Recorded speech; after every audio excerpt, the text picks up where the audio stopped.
Hi, it's Stacy from Underdog Wellness, and today I'm bringing you another video for arms. So this is my Killer Arm series number 2. I alternate my arm classes with my barre. So I teach barre and then we do arm series, and I alternate when I have a reformer client. One day we might be doing one thing on the reformer, and then we end with Killer Arms 1, and then we end on a different day with Killer Arms 2. So we vary it. What I like about this one is that it's what I call compound movement. So you're not just isolating, say, the bicep or the tricep, but the arms are constantly moving in different directions. It also forces your core to work because the arms move in opposite directions as each other, or one's moving at a time, and you've really got to stabilize the core. It's based on the Tracy Anderson Method. I like her DVDs. I have her book. So I know it's probably backwards, but the 30-day method, this is really, really old. I think this has been around since like 2012. But anyway, I really enjoy her work. It's a little bit, I like her arms the best. I'm certified through Booty Barre, so that's a lot of where my barre information comes from, and some of the other arms that we do, like Killer Arms 1, is a lot of Pilates style movements, but I like the combination of the two for the results that you get. I find that you get really nice sculpted definition without bulking up or getting too big. So these two combinations together I find really, really work. So I wanted to make sure that Tracy got the props for this particular routine, but like I said, I combine them together and I do them in my barre class and with my personal clients that come to my house for reformer. So let's take you through Killer Arms number 2, okay? So just like before, like the last one, we want to have 3-pound weights. You can go lighter, especially if you feel like your form is starting to suffer.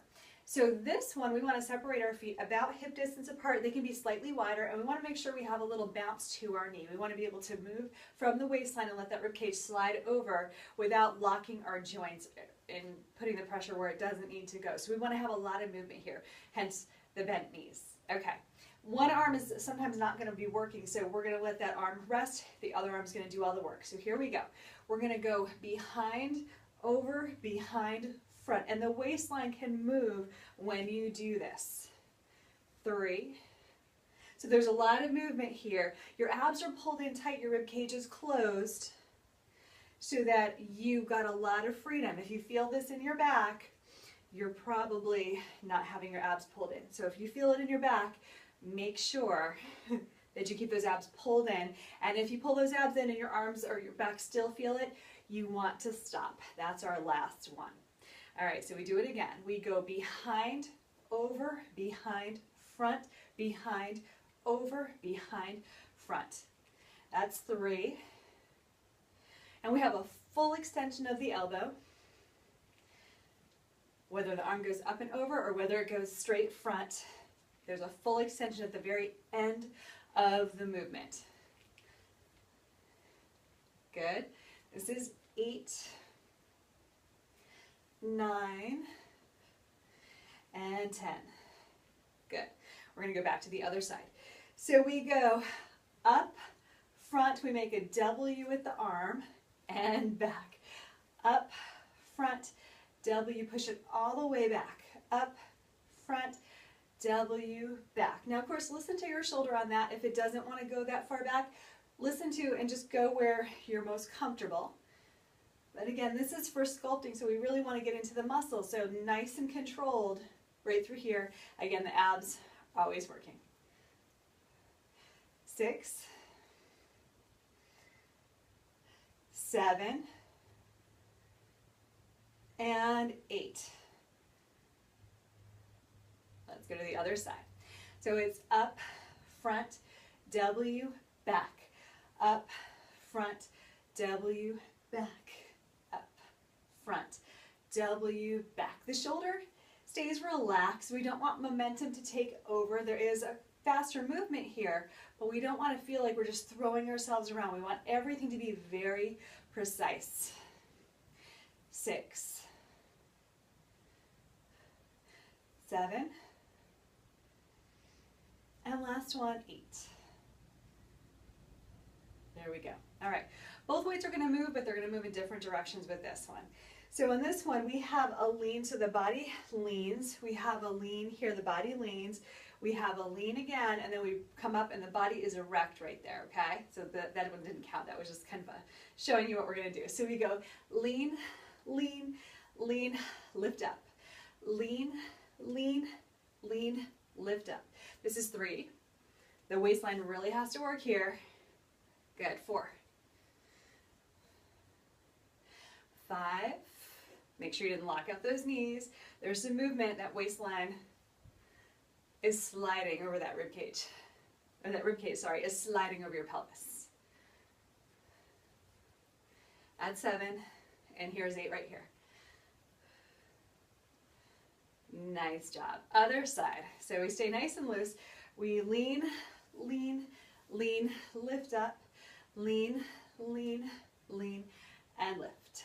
Lean, lean, lean. Good. Lean. 5, 6, 7,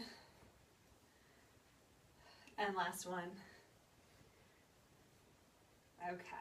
We're going to stick with one arm for the next 3 exercises. So this one's going to rest, this one's going to work. We start with the lean, we have the arm high, and we're going to pulse here for 16. So we pulse 2, 3, 4, 5, 6, 7, 8, 8, 7, 6, 5, 4, 3, 2, 1. We bring it down. So we go down, a high diagonal, down, and I forgot what we were doing. And then we lean, sorry. So it's a down, it's a high diagonal like a V. It's in front of your thigh and it's over. So it's down, up, down, and over, down, up, down, and over. I know you lose my hands in this shot, but they're just straight. You can kind of tell, at least you can see my elbow, that they're still pretty straight. Down, up, down, and over, down, up, down, and over, down, up, down, and over. One more. Down, up, down, and over. So other side, we're going to let that one rest. So it's down, it's a high V, it's front of the thigh and over, down, high V, front of the thigh and over. Step back. Down, up, front of the thigh and over, down, up, thigh, and over. Good. 5, and over. 6, good. 7, and over, and 8. And I knew I said we're going to stay with those 3 for the same side, and I switched because I got myself all mixed up. So don't worry, we'll go back and we'll do this side, then we'll do the third one separately. So let's do this one. We're going to hold, and we pulse 2, 3, 4, 5, 6, 7, 8, 8, 7, 6, 5, 4, 3, 2, 1. The videos aren't perfect. If I waited for them to be perfect, nothing would ever get out. So I apologize for that. Okay, so we're going to lean forward using this arm. So we reach.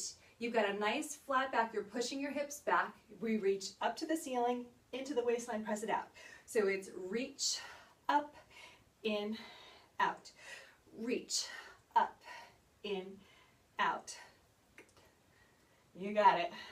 I hope. 5,